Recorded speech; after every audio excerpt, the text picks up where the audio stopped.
Hello, அக்னி நட்சத்திரம் ஆரம்பிச்சாச்சு. கோடைக்காலம்னாலே அந்த சுட்டரிக்கிற வெயில் தான் நம்ம நினைவுக்கு வரும். அது நம்ம உடம்பையும் மனசையும் எவ்வளோ சோர்வாக்கும்னு உங்களுக்கு நல்லாவே தெரியும். ஆனா கவலையே படாதீங்க.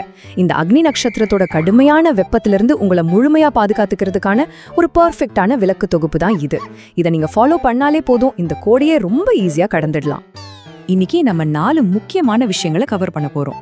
1 நீர்ச்சத்து மேலாண்மை, 2 சிறந்த உணவு முறைகள், 3 பாதுகாப்பான பழக்க வழக்கங்கள், அப்புறம் 4 சில முக்கியமான கூடுதல் குறிப்புகள். வாங்க நேரடியா விஷயத்துக்கு போலாம். முதல்ல நீர்ச்சத்து மேலாண்மை. நம்ம உடம்போட முதல் பாதுகாப்பாரணை இதுதான். இதுல நீங்க கவனிக்க வேண்டிய மிக முக்கியமான விஷயம் என்ன தெரியுமா? பொதுவா தாகம் எடுத்தா மட்டும்தான் நம்ம தண்ணி குடிப்போம், கரெக்டா? ஆனா தாகம் எடுக்குதுனாலே உங்க உடம்புல ஏற்கனவே நீர் வறட்சி ஆரம்பிச்சிடுச்சுன்னு அர்த்தம். அதனால தாகம் எடுக்கிற வரைக்கும் தயவு செஞ்சு வெயிட் பண்ணாதீங்க. எப்பவும் பக்கத்துல ஒரு வாட்டர் பாட்டில் வச்சுக்கோங்க. அடிக்கடி தண்ணி குடிச்சிட்டே இருங்க. இது உங்களை நாள் ஃபுல்லா ரொம்ப ஃப்ரெஷ்ஷா வச்சுக்கும். இப்போ எந்த மாதிரி பானங்கள் குடிக்கலான்னு பார்க்கலாம். இளநீர், நீர்மோர், கரும்பு ஜூஸ் இதெல்லாம் வெறும் தாகத்தை மட்டும் தீர்க்காது, நம்ம உடம்பையும் சூப்பரா சுத்தப்படுத்தும். ஆனா அந்த பக்கம் பாத்தீங்கன்னா சோடா, ஆர்டிபிஷியல் கூல்ட்ரிங்க்ஸ். வெயிலுக்கு இத சில்லுன்னு குடிக்கணும்னு ஆசையா தான் இருக்கும். ஆனா அதை சுத்தமா தவிர்த்துடுங்க. அது கொஞ்ச நேரத்துக்கு மட்டும் குளிர்ச்சியா ஃபீல் ஆகும். ஆனா நிஜத்துல உடம்போட சூட்டை அது ரொம்பவே அதிகமாக்கிடும். அடுத்து 2வது பகுதிக்கு வந்தாச்சு. சிறந்த உணவு முறைகள். நம்ம அன்றாட சாப்பாட்டு மூலமா உடல் சூட்டை எப்படி குறைக்கிறதுன்னு பார்க்கலாம். உங்க மைண்ட்ல இத அப்படியே ஒரு ஸ்கிரீன்ஷாட் எடுத்து வச்சுக்கோங்க. இதுதான் இந்த சம்மருக்கான உங்க வெஜிடபிள் லிஸ்ட். சுரக்காய், சௌச்சௌ, நூல்கோல், வெள்ளை பூசணி, அப்புறம் வெள்ளரிக்காய். இதுல ஏதாவது ஒண்ணு தினமும் உங்க சாப்பாட்டுல சேர்த்துக்கிட்டீங்கன்னா உடம்பு நேச்சுரலாவே கூல் ஆயிடும். காய்கறிகளுக்கு அடுத்தபடியா பழங்கள், நுங்கு, தர்பூசணி இதெல்லாம் இயற்கையோட மிகப்பெரிய கிஃப்ட்ஸ்னு சொல்லலாம். இந்த அக்னி நட்சத்திர டைம்ல இந்த 2 பழங்களையும் நீங்க அதிகமா சாப்பிடணும். அது உங்க உடம்ப உடனே குளிர்ச்சியாக்கி வெயிலால நீங்க இழந்த எனர்ஜியை சூப்பரா மீட்டெடுக்கும். அடுத்து ரொம்ப சிம்பிளான ஒரு 2 ஸ்டெப் ப்ராசஸ் சொல்றேன், கேளுங்க.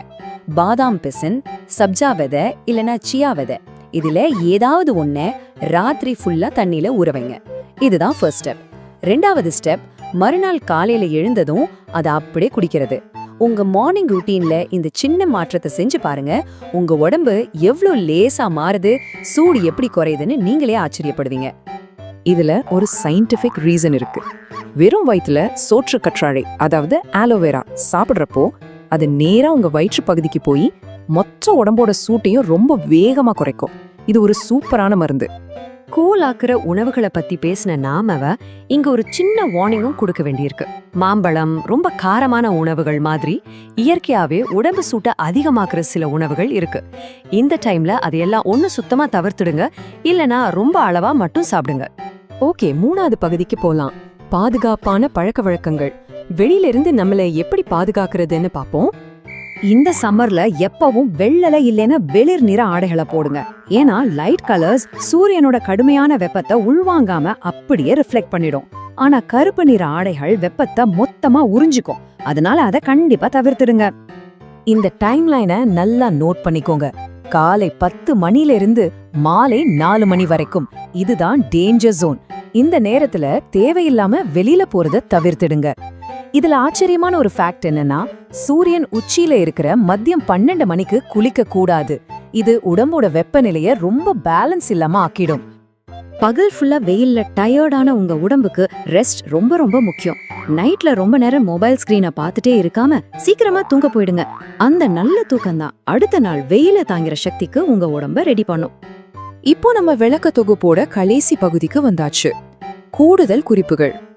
வெயிலோட தாக்கத்தால நம்ம உடம்புக்குள்ள இருக்கிற உறுப்புகளும் ரொம்ப ஸ்ட்ரெஸ் ஆகும். தெர்மல் ஸ்ட்ரெஸ்னு சொல்லுவாங்க. ஆனா வெறும் ஒரு 5 நிமிஷம் அமைதியா உட்காந்து நீங்க பண்ற மூச்சு பயிற்சி அந்த உறுப்புகளை எவ்வளவு சூப்பரா இயங்க வைக்கும் தெரியுமா?